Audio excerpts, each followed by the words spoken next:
बोले वापस कि आए। मैं रजिस्टर करके आई हूँ। हाँ ना, बोले रजिस्टर हाथों में लाए। हम सब मिलकर करेंगे पूरा, हम सब मिलकर करेंगे पूरा। बाबा साहेब, ये जो जोश है बनाए रखने के लिए विकास की आवश्यकता है, मुझे लगता है क्योंकि अपने बात आदरणीय दिनेश चौहान साहब ने जो ओजस्वी वाणी में रखी है और मैं उस वाणी की प्रशंसा तो करता हूँ, साथ ही आप सभी से निवेदन भी करना चाहता हूँ कि एक एक बहुजन समाज पार्टी का योद्धा इसी प्रकार ओजस्वी वाणी में बोलने की आवश्यकता है। हमने दिनेश जी को सुन लिया, दिनेश जी भी एक जैसे ओजस्वी लगता है, इसलिए अब विधिवत में अपनी बात को प्रारंभ करता हूँ और प्रारंभ करने से पूरे पहले सबसे पहले हमारे संत महापुरुषों के चरणों में सबसे नमन करता हूँ। सर्वप्रथम दुनिया को दीपक बुद्धि का दीपक जलाने वाले, यानी कि जिन्होंने कहा था अब दीप को, भगवान बुद्ध के चरणों में मैं सत नमन करता हूँ। गुरु रविदास जी महाराज के चरणों में सत नमन करता हूँ। मैं शिक्षा की जोत जगाने वाले उस दंपति, उस वर्तमान परिवेश की या आधुनिक भारत के देवताओं की यदि बात करूं, जिन्होंने शिक्षा के क्षेत्र में क्रांतिकारी योगदान देकर आज हमें इस स्थिति में पहुंचाया। दुनिया की एकमात्र बहन कुमारी मायावती जी एक ऐसी मुख्यमंत्री रही है जो दलित वर्ग से है, हमारे वर्ग से है। ये यदि बना है, यदि बनी है भारत समाज की, तो महात्मा ज्योतिबा राव फुले शिक्षा के भगवान, उनके चरणों में सत नमन करता हूँ। उनकी जीवन संगिनी मां सावित्रीबाई के चरणों में सत नमन करता हूँ।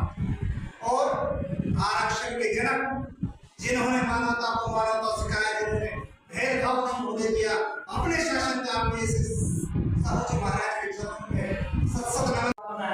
तो कैसे हुआ? तो सत्ता से ही सब हुआ। अगर सत्ता हमको नहीं मिलती, बहुजन समाज पार्टी को सत्ता नहीं मिलती, तो हम वहाँ पे 100 एकड़ में अम्बेडकर पार्क नहीं बना सकते, दलित प्रेरणा स्थल नहीं बना सकते नोएडा।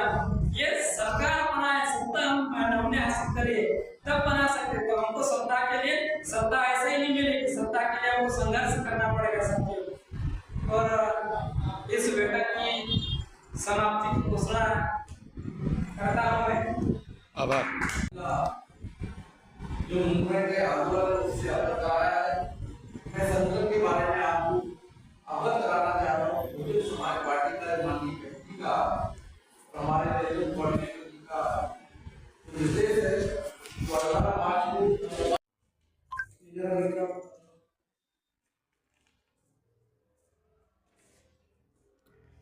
सर नमस्कार, क्या नाम है आप? मेरा नाम धीरेन्द्र निराला है, जोन प्रभारी बहुजन समाज पार्टी इंदौर। सर यहाँ जो आज बैठक हुई है, क्या निर्णय निकल के आया है? आज की बैठक बहुजन समाज पार्टी के तत्वाधान में जिला बड़वानी के जिम्मेदार साथियों की राजपुर में ली गई है और इसका प्रमुख बाबा साहब भीमराव अम्बेडकर की जयंती बहुजन समाज पार्टी के तत्वाधान में जिला स्तर बड़वानी पर मनाई जाएगी, जिसके मुख्यमंत्री माननीय बालकृष्ण पालेकर जी जोन प्रभारी बसपा इंदौर होंगे और उसकी तैयारी की रूपरेखा बनाने के लिए आज की बैठक ली गई। सर बाबा साहब जयंती के अलावा भी और कोई निर्णय लिए गए हैं?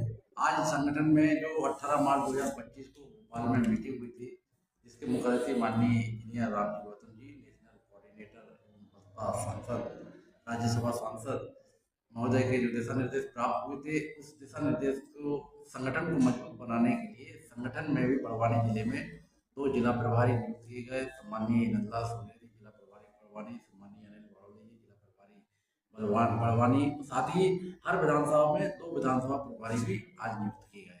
सेंधवा राजपुर में मंत्री वर्मा जी को, सेंधवा में शिवसाट जी, हमारे सोनवानी जी, इनको नियुक्त किया गया है। और साथ ही पांचसमन में अनिल सोनवानी जी और सागर शिवसाट जी को इधर सेंधवा विधानसभा का प्रभारी बनाया गया है। बंसिया सोलंकी जी को पांचसमन का विधानसभा प्रभारी बनाया है और मंत्री वर्मा जी को राजपुर विधानसभा का प्रभारी बनाया। तो संगठन में भी जिम्मेदारी देकर के उनको संगठन को मजबूत करने का भी काम किया गया है। सर आगामी जब चुनाव होगा तो क्या त्रिस्तरीय पंचायत चुनाव में आपकी पार्टी कैंडिडेट उतारेगी? बहुजन समाज पार्टी सभी चुनावों को, लोकतंत्र को मजबूत करने के लिए, क्योंकि पंचायत का चुनाव दलीय आधार पर नहीं होता है, लेकिन बहुजन समाज पार्टी के प्रतिनिधि चुनाव में आएंगे।